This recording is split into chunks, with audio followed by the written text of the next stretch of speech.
All right, let's start out by saying Barak Yahweh, Bahashem Yahushai, Bahashem Rachakudash.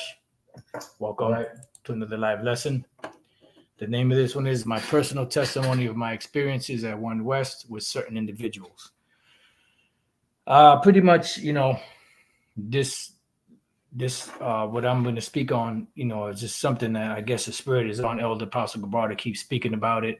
I really haven't mentioned anything on it because I've done videos and testimonies on it many times already on it. So you brothers already know pretty much, the experiences I went through. But for some reason, the spirit is on. I'm adamant to keep speaking on it. So I'm going to say a few words on it, and hopefully it'll be edifying to some of you brothers and maybe some of you sisters out there that may be dealing with the situation that I've dealt with in the past, especially now in these times, seeing that the gospel is opened up to the Israelite foreigners, and you have a lot of Israelite foreigners coming in looking like the other nations, but they really are Israelites. Okay. So pretty much, before I even get started with that, as I was trying to do it twice already on my phone, but for some reason that's not working. So I decided just to come down, sit down, and just do this lesson real quick. So I caught backlash from the old Boston crew because they had an individual there that was a newer member, and he was from South America, and he looked like a straight up Edomite, but I could tell by the way he moved, and he's in there teaching the word that he was a Jake. So I made it, my mission to pretty much talk to the brother and give him comforting words, encouragement to keep, to continue on, because that's what we're supposed to do: encourage each other, exhort each other, and we exchanged numbers, and that caused friction between, especially the head of the camp back then, which we call the Chinese water snake, which is Saaja. He was the main one, and I guess he turned them against me because the reason why he was mad at me was because they used to give us cassette tapes for us to learn, from their teachings, because they've been in it longer than we were. So I was listening to some of their tapes, and I noticed that that they were breaking something now wrong, and I brought it to Elder Pastor's attention, and I wanted him to call them, because he was major teacher back then and well respected. So he told me to call them. So I said, okay, I wasn't expecting that. So I called them and I said, man, can I speak to Saaja? And they say, he's not here right now, but who is it? And I told him who I was. I told him what the situation was. I called again. So he wouldn't come to the phone, but I didn't know that at the time, and this is what led to the whole demonization and the whole thing that went down. For those of you that remember the councils that we spoke about at the House of David, that was one of the things they, brought up dealing with the Cornelius thing, and that individual and him calling me when he wasn't at the actual council. And it was agreed at the council that we were not supposed to speak about this. So if he wasn't at the council, how did he know to call me about the council and talk about what was spoken at the council if he wasn't there? But that's it, neither here nor there. That's another story for another time. So when I was going to the school, I'd never had a thought in my mind once, you brothers out there, what I look like. I never once had a thought or a doubt in my mind, or even a wish to be no goddamn Edomite. I didn't like Esau. I didn't want to be Esau, and you got, a lot of Ephraimites that are lighter skinned that, they try to pass off as Edomites, even though they're not. So I never had that desire, I never once, in my mind ever wanted to be an Edomite or wanted to, whatever. That never crossed my mind. It wasn't until coming into the school, and knowing and understanding, what, what this world is about and who the people in it are, and who Israel is and who the nations are, so on and so forth, that stuff started to mess with me, and unbeknownst to me at the time, it was in demons messing with me, but I didn't know that, because I'm fresh into this thing. I don't really understand, all the intricacies of the truth like that. And, you know, that would bother me. I would have dreams about it, just, which I'm not going to really go into specifics on the dream, but just fucked up dreams, to put it that way. And that would, it was like a constant, every day to day, pounding in my brain, about being an Edomite and do, this, that, and other. Just like a constant, every day, like round the clock. It was just like I was stressed out just over that for years. This went on for years. So, I used to go to One West because I went there before even having all these thoughts. I went to the school, I sat in the classes, I spoke, I had, High Priest Yeshaya, which was his title at the time, addressed me as Ephraim. We talked, he asked me some questions, so on and so forth. So I never even thought about that. So as the process of time went on, there was an individual by the name of Shire Allah, which the apostles call Shire. Some of you that have been around for a while and may have seen the Montel Williams show where he was on there. He was the main guy with the, with the bull whip or with the horse whip. I believe he had a red turban on, and he was running circles around Montel Williams. So he was a very popular individual at the school, Shire Allah. Very well respected man of renown in the school. Up there, of course, unbeknownst to me, the elder Apostle and the other apostles knew that he was a kiss ass, but nevertheless, it is what it is. He's there. He's way higher than me, in the ranking system, which, we never cared about that BS either. And one day I was with the brother named Karatazar, used to be in the Connecticut camp. He was a Benjaminite, and he was super dark. He was even darker than his father. He was super dark, a very humble, cool brother, but he fell out the truth. And we were getting something from the trunk of his car, and Shire Allah was walking up the street, and he gave him a hearty salute. They both saluted. So I saluted him. Hey, Shalom, he just looked at me up and down and just walked away. And that, on top of everything else that I was going through, it like made my heart drop, even more than I was already going through. So that was like one of the examples of that, like Elder Apostle Gabar mentioned in this video. Back then, if you didn't look like John Shaft, or if you didn't look like a straight up, Taino Indian, you were not accepted, back then. Not everybody, because you did have some that did accept, like I was telling you, High Priest Yeshaya, he grew up in Connecticut, so he knows how Ephraim looks. He knows the different varieties of Ephraim. Elder Apostle Tar, Elder Apostle Gabar, Elder Apostle Rakad, they never treated me like that. And certain other brothers, greeted me warm, but there were certain individuals that had that, and even that very same day when Shire Allah pretty much didn't salute me, I was holding camp on the island, on 44th Street and Broadway, and he walked by, looking at me, and then I could hear in the background he was talking to some of the top men that were in Apostle Tar's camp at the time. Payala, I believe Taza Doc was there, which we call Taza Joke. Ramayala was there, I believe, and I believe, if I'm not mistaken, Yum was there also. These are some of the top men, and I'm not sure if Nathaniel was there, Nathanielaga, which was his name back then. And I could hear him asking them, but he was kind of like whispering, and I could hear them giving the reply, no, he's Ephraimite. So I could see, yeah, he's inquiring about me, basically fucking with me, So that was like an experience, that I do share from time to time, but I don't speak about it all the time. And pretty much I'm just sharing it. But like I said, the apostles the apostle is on, like the spirit is on him to keep speaking about it. So I said, you know what, let me just say a few words on it. If anything, for the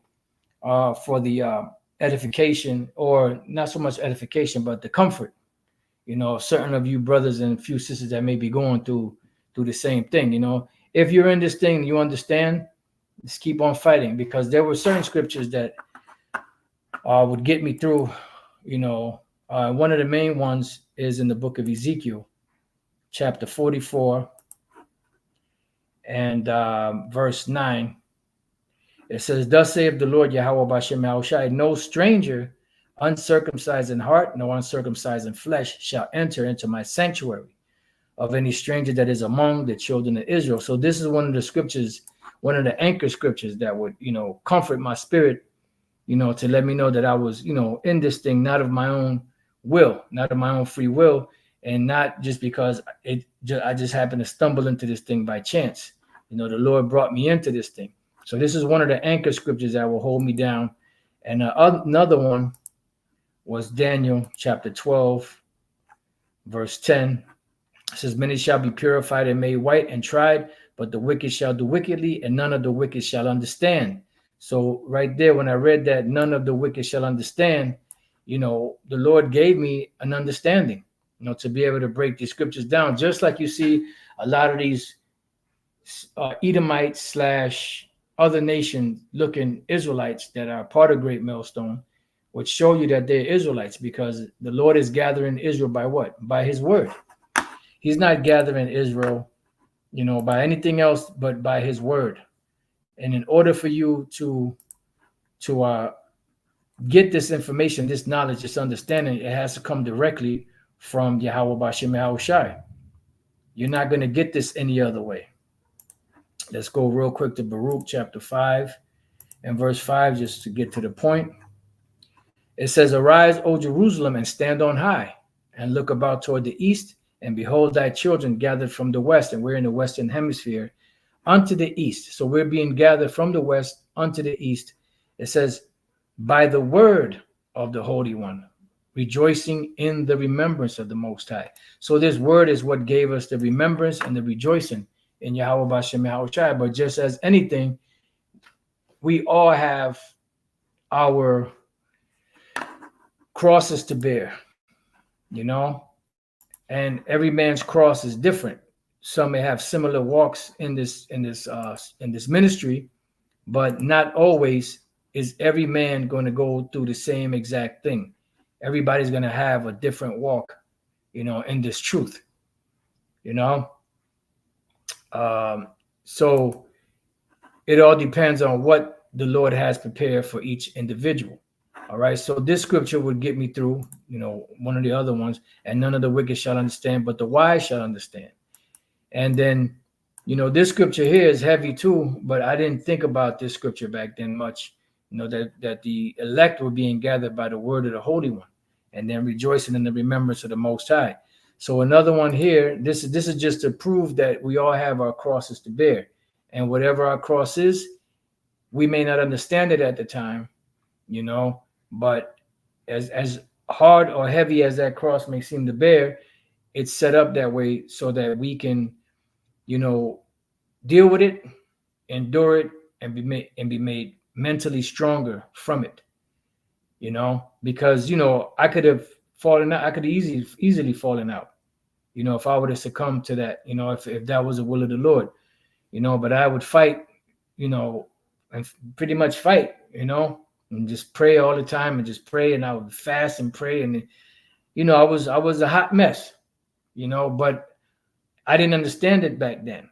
But I understand it now, that even now in these times, you have brothers and sisters that are coming into this thing that don't look like your typical Israelite. And a lot of these different camps shun them away because they're not spiritual.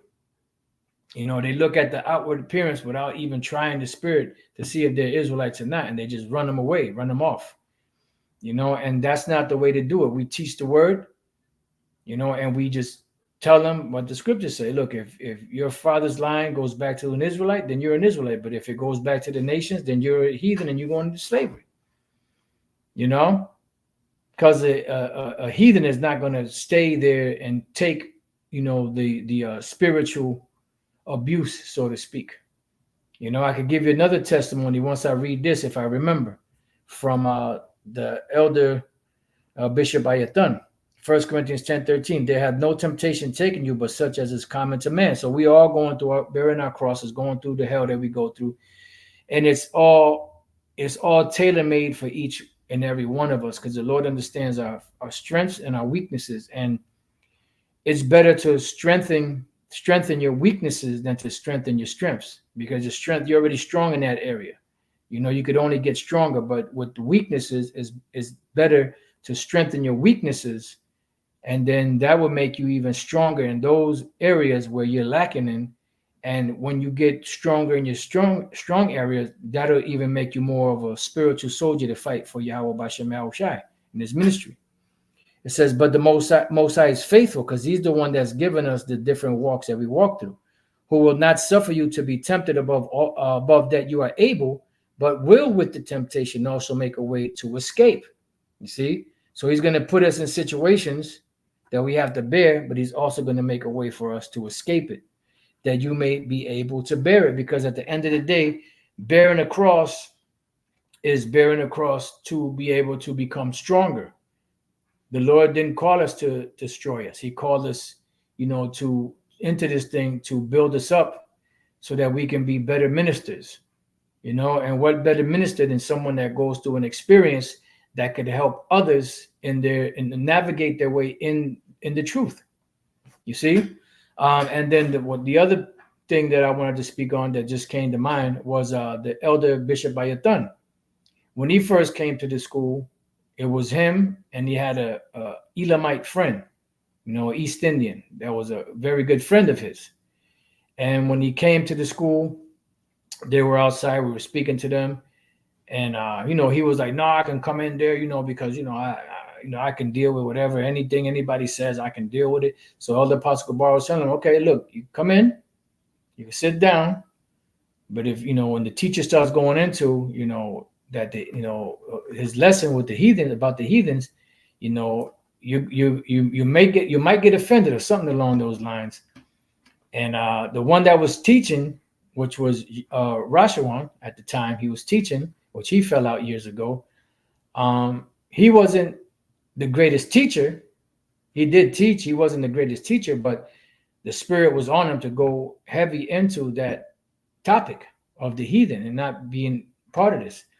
So after I don't even think he lasted a minute. He jumped out of his seat. He said, "I'm leaving." He said, "I'm get out of your temple, so I don't pollute your temple with my Elamite presence," or something along those lines. And he walked out, and he told Bishop Ayatun, he grabbed him by both of his arms. He said, "Look, tell me I'm the devil. Tell me I'm the devil." Apostle Gabar said, "I'll tell you you're the devil. You're the devil." And then he left. And I know that was a very hard thing for the bishop to deal with, because they were close friends. And I had a close friend that was he was a Greek, and at the time, I didn't know any better, but I think them individuals were Israelites, but I cut them off because I thought that, look, this is it. Anyone that's don't belong, they got to go. But I didn't understand back then the history and how these individuals that I was cool with that were Greeks could have been Jakes, and come to think about it, I believe they were, but I didn't know that at the time. So I cut them off. I cried, because it was a hard thing to do, because we were very close friends, the main one, he pretty much did a lot for me, so it was hard, but it was what I thought was the right thing to do. And had he been an Edomite, that's the right thing to do, because you got to cut shit cold turkey. But, they could be Jakes, and thinking about it, they may just be Jakes, but that's just the deal. That's just how it goes, So you brothers that's in this thing, you're not in here by chance.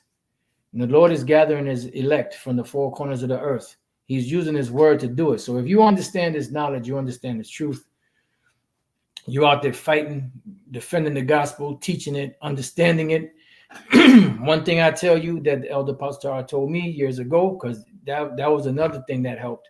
They would talk to me, and try to reassure me, you know.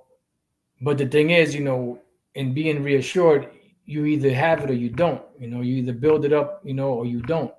And no matter what anybody tells you, it's not ever going to be enough, because you're looking for that silver bullet uh, answer or word that's going to make you feel better, and it don't work like that. Nothing good or nothing valuable comes easy. And what he told me is that, look, brother, just keep being diligent and stay to the end, and don't fall out, and you won't be an Edomite or something along those lines. And that's the truth. We're the Lord brought us into this thing. We got to push forward and drive, and keep on going, and that's the only way we could do it, through the inspiration of Yahweh Bashem Shai. Today's been a real funky day for me spiritually, physically too. Just a lot of ups and downs, a lot of battles that I've been dealing with, and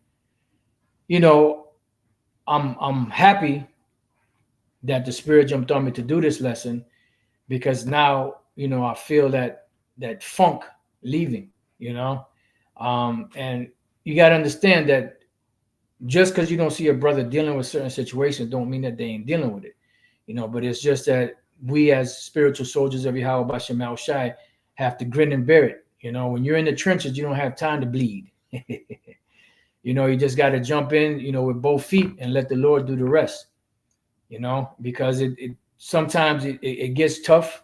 It gets hard. Some days are easier than others, but it's the hard days that determine the fight that's in you, pretty much, and it's a battle to the end. Remember what the Apostle Paul said: fight the good fight of faith. And sometimes these encouraging, exhorting lessons are needed to help, brothers and few sisters out there that may be going through whatever they're going through. And this certain testimonies and words could help, just get them through that tough road. They might have come to a roadblock, and, you encourage them with certain words and scriptures, and it might just help them to get over that hump, to allow them to go downhill for a little bit, to the next time they got to go through that hell. Remember, when Yahweh Shai was tempted, right? It said that he was tempted, and it said, and after he beat Satan, it says that Satan and the demons pretty much left for a season. You see, they left for a season, but they're gonna come back. You just got to deal with it. But it's it's gonna be ups and downs. You're gonna have your ups and downs. But the thing is, we can't just stay stuck in that rut. We got to be like water, my friend. We got to keep moving. We got to pray and continue to move. Sometimes you just got to throw yourself into something, and I'm grateful to Yahweh Bashem Shai for all of the inspirations that he's given us to continue on and to keep pushing, and to be able to, break scriptures down, go through the prophecies, hit all these different points, and also do exhorting videos to help, with the, the encouragement, of certain brothers and sisters out there that may need a few words, because everyone doesn't have the same. Then every spirit is not built the same. You have some spirits that are strong that don't need any kind words or exhortation or faith boosters, because they got it. And then you have those that need it, and this is why it's a body, and I'm grateful for that. So that was my testimony on it. Like I said, I wasn't going to say much on it, but the Spirit kept getting on the Elder Apostle Gabar. He said he don't know why I'm not speaking on it. And that's pretty much right, because I had already mentioned it before plenty of times. But you have newer brothers and sisters coming in now. Maybe they needed to hear this, and, that's the bottom line. The Lord got me through it. He could get you through it also. So don't pay attention to what these people say, because at the end of the day, you didn't bring yourself into this thing. We didn't bring ourselves into this thing. Yahweh Bashem Shai did. Let me leave you with the book of St. John, chapter 6 and verse 44. right? It says, no man can come to me except the Father which have sent me draw him. So we didn't bring ourselves into this thing. Yahweh Bashem Al Shai drew us to this. And the beautiful thing is that he drew us to the right names, to the right, doctrine. It says, and I will raise them up at the last day. And we're being raised up right now. And the very last day, when all hell breaks loose and the destruction comes, the elect will be raised up into Yahweh Shai's chariot.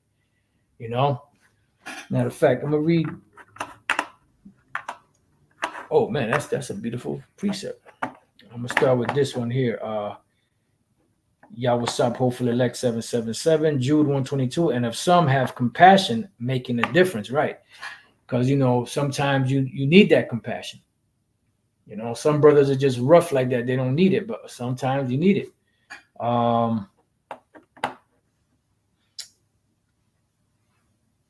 Matter of fact, I'll read this one too.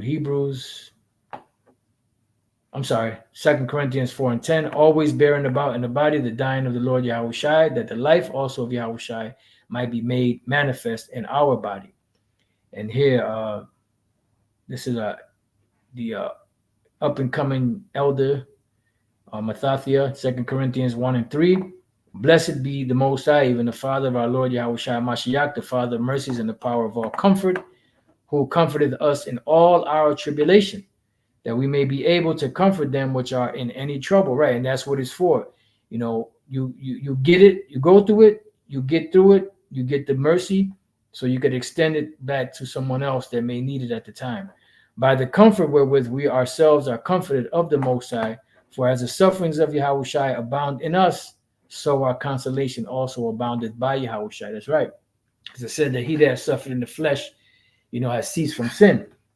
And verse 6 says, and whether we be afflicted, it is for your consolation and salvation, which is effectual in the enduring of the same sufferings, which we also suffer, or whether we be comforted, it is for your consolation and salvation. Why? Because when we go through stuff and we catching flack for it, it's pretty much to build you up. We're here to pump you up. Inside joke. It says, and our hope of you is steadfast, knowing that as you are partakers of the sufferings, so shall you be also of the consolation, right? Because at the end of the day, you're not, you don't get a benefit out of nothing. Like the old saying, nothing from nothing leaves nothing. If you want to build strong muscles, you got to put in the work. And that's what this is. This is a pretty much when you come into the truth, and the Lord brings us into the truth, he pretty much breaks us down to the least common denominator to build us back up, to establish us as being, better, way better than we were. And I'm thankful and grateful to Yahweh Bashem Al Shai for putting me through what I've gone through and also getting me through it. And I'm sure, you brothers out there and few sisters can also, also feel the same way. So like I said, I just wanted to give that testimony. I tried to do it on the phone, but twice already, and it wasn't going through. And that was already adding to the saltiness and the funkiness of the day. I said, you see this shit, but this is the battle, man. Fight the good fight of faith. It's not called a fight if it was easy. If it was easy, it wouldn't be called a fight. A fight means just that, to fight. All right. So with that, I pray that your brothers and sisters have been edified. To the next time I say, Shalom.